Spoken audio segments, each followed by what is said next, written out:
Okay, so today we will be talking about the second industrial revolution, understanding a little bit what that actually means, how it differs from the first industrial revolution, and the impact of the social, economic, and cultural changes introduced by that revolution on politics as well. So, what exactly is the second industrial revolution? I mentioned in an earlier class when we talked about the first industrial revolution that some scholars argue there is no first and second, there's just one continuous industrial revolution from the mid 18th century up until the start of the First World War in 1914. Others argue, however, that something actually very different happens in the late 19th century, and that deserves to be called the second industrial revolution, to be made separate from the first. So, what makes it different? What separated the two? The first industrial revolution, firstly, was largely based in Britain. It was largely driven by innovations in Britain, and it was largely focused in first the textile industry, and then the kind of secondary industry was the railroads. So the railroads, textile industries were the two places, and the steam engine were the three main new changes brought about by the first industrial revolution. As we'll see that in terms of location, the second industrial revolution is different, that it's Germany and the United States rather than Britain that's taking the lead. And also in terms of the industries, not only are the industries different, but the scale of change introduced by these industries are so much more manifestly profound that they impact society in even more dramatic ways than the first industrial revolution had. So the key starting point of the second industrial revolution comes with the Henry Bessemer and his discovery on how to make steel cheaply. Steel wasn't new. Steel had existed for a long time. It's made out of iron. Basically, you need to find a way to heat the iron high enough to burn off the impurities in the iron to make steel. Bessemer in 1856 discovered a way of doing this rather cheaply, and what that allowed for was steel suddenly to be mass produced in a way that had not been produced in the past. And quite quickly, steel becomes central to many of the innovations in the second industrial revolution. For example, so Bessemer figures out how to purify steel cheaply in 1856. By 1859, the British Navy has already built its first warship built entirely out of steel. And steel is vital for obviously new industries that emerge, like the automobile industry, but also construction. The use of steel in framing buildings is very significant as well. So the second industrial revolution, in the same way that the flying shuttle helped kickstart the first industrial revolution, Bessemer's method for purifying iron into steel kind of kickstarts the second industrial revolution. Some of the industries that are new, I mentioned the automotive industry starts in the late 19th century. Mass-produced electricity managed to support a wide range of new jobs, things that had simply been unimaginable only 30 or 40 years earlier. So with mass electricity, not only do we get people having electric light in their homes, with the development of things like the sewing machine, washing machines, basic kind of vacuums, all come into existence by the late or by the early 20th century. On top of this, we get new innovations in chemicals, and the chemical industry also emerges. So second industrial revolution is steel, chemicals, automotive industry, and electricity. So they're the characteristics that mark it. The chemical industry, the ability to produce dyes, paints, fertilizers, explosives, a wide range of things due to chemical innovations, helps create a whole new range of jobs and industries as well. One French writer commented in 1900 that society had changed more in the previous 30 years, so from 1870 to 1900, than it had in all the years between the birth of Jesus Christ and 1870. You might debate whether that is true or not, but it shows you that people were very aware in the late 19th, early 20th century that society, that the economy, that culture, that politics, everything was changing quite rapidly. So I mentioned the two leaders of the second industrial revolution. One was Germany. Why was Germany a key leader? It had vast iron resources, which allowed it, of course, to help produce its steel rather quickly. It also had a very well-developed university system compared to the United Kingdom, and that meant, especially in terms of chemical innovation, industrial innovation, Germany had an enormous advantage. The first industrial revolution in Britain had been created by essentially craftsmen, people who worked with their hands, who had figured out these innovations for themselves. But in Germany, in the second industrial revolution, it is well-educated scientists and engineers who take the lead in terms of leading German industry. The United States, similar to Germany, has enormous resource wealth, also has a strong emphasis on entrepreneurial skill, and that helps the United States become one of the leading powers, leading industrial powers. So by the start of the First World War, both Germany and the United States are beginning to outproduce Britain in terms of their industrial output. So while Germany and the United States were two of the biggest new industrial powers, industrialization did spread to new areas as well. One of the best examples of this was in Russia, where French investment in particular had allowed Russia to develop or kickstart, I guess, its own industrial revolution. So it didn't catch up certainly with Germany or the United States or Britain, but we do get industrial development in Russia as well.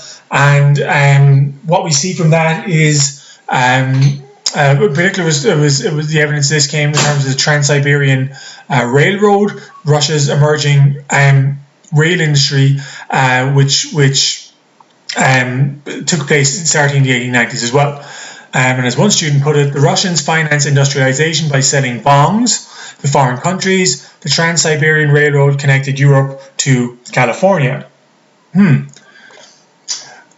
only was the actual industrial products changing, the nature of the economic world was also undergoing vast changes in the late 19th century. And the catalyst for this was actually an economic downturn. The Long Depression took place basically the last 30 years of the 19th century. Originally, it was called the Great Depression until the Great Depression of the 1930s, and then it was renamed the Long Depression by historians.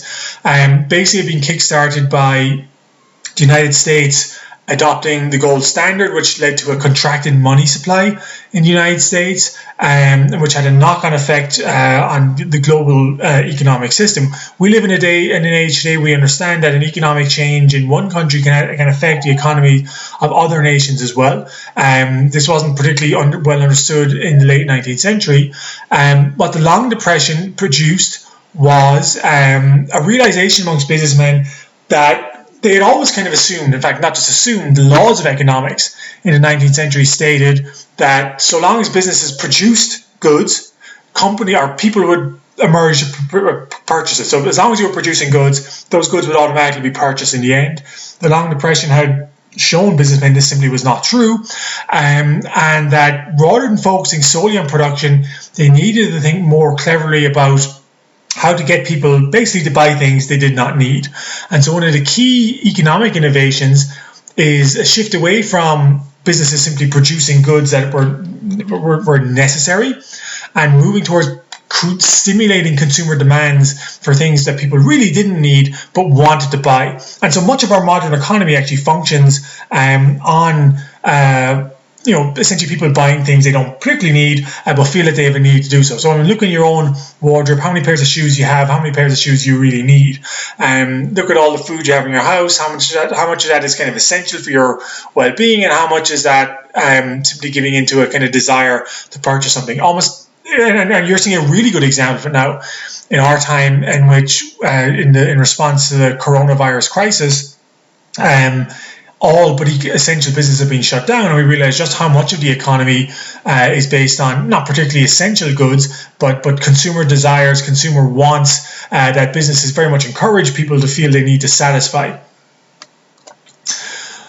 The slump also encouraged the emergence of limited liability laws. A limited liability company basically means if you are an owner or an investor in a business and that business goes bankrupt, you will lose the money in the business, but you will not lose your own property outside of the business. Traditionally, if businesses went bankrupt, the owner or investors could be liable in terms of having to sell their own homes, their own assets not related to the business being given up to creditors. The United Kingdom introduced the first limited liability law in 1855. Other European countries quickly followed it, and this was a way of essentially making not just businesses separate corporate entities, but also protecting them from financial ruin.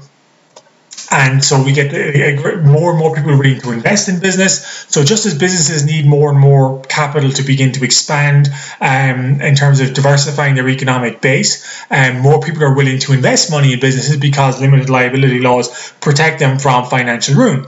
And so business, by this very definition, starts to grow bigger, starts to grow more complex. And we get the emergence of a stock market in which people are investing in businesses in return for what I hope is a financial profit.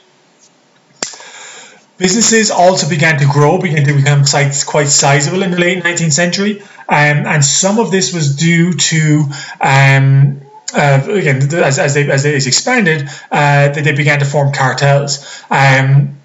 Again, this was something that ran contrary to ideas of the free market. The idea was so long as a free market existed, businesses would always try and lower their prices to outcompete one another. The reality was that businesses realized in certain markets it makes more sense for us to call a ceasefire, to agree to fix prices at a certain level so that we can protect our own profits and not run one another out of business. And so essentially a cartel is when a few industries in a particular field agree to work together to keep their prices artificially high so that they can all kind of survive and make profits. The last kind of way we see corporate change in the late industrial or the second industrial revolution comes in free trade. Free trade and tariffs, as government policies kind of change, are kind of very cyclical. The mid 19th century had been a period of free trade. That free trade was automatically assumed to lead to greater economic growth. The depression caused during the Long Depression forced businesses to return to setting tariffs, trying to protect their home market as a way of preventing that other local businesses being driven out of business and jobs being lost in the country. Finally, we start to see the emergence of changes in society as well, in particular the type of work people are doing. As businesses became more complex, for the reasons we just explained in the previous slide, owners needed to hire more and more specialist managers, specialists, bureaucrats, whatever you will, in order to keep the businesses running effectively. So there's a greater demand essentially for office workers to fulfill a variety of bureaucratic functions. So we mentioned in the previous class, this was something that was taking place in government as well, that the British government, for example, in the second half of the 19th century, increased its bureaucracy 700%. Similarly, businesses are becoming more complex and need to employ more and more office workers. So banks, businesses, railroads, in order to meet the needs of new government regulations of their own kind of inherent complexity, require more and more employees who can read, write, and have basic arithmetic as well. And so the people who began to fill these jobs became known as the white-collar workers, the petite bourgeoisie, or the lower middle class. And so we're getting a new stratum in society. So no longer is it simply farmers and people working in factories, but a new kind of class of work connected with office work specifically, white-collar work. Many white-collar workers came from middle working class backgrounds, many of them taking advantage of national education systems that were being introduced in the late 19th century. But many of them also had a certain amount of social pretensions and tried to get away from their working class background. So it might be common for a man to, his father worked in a factory, maybe his mother worked in a factory, but by becoming an office worker, he sees himself as rising up the social ladder and sometimes tries to distance himself from this working class background.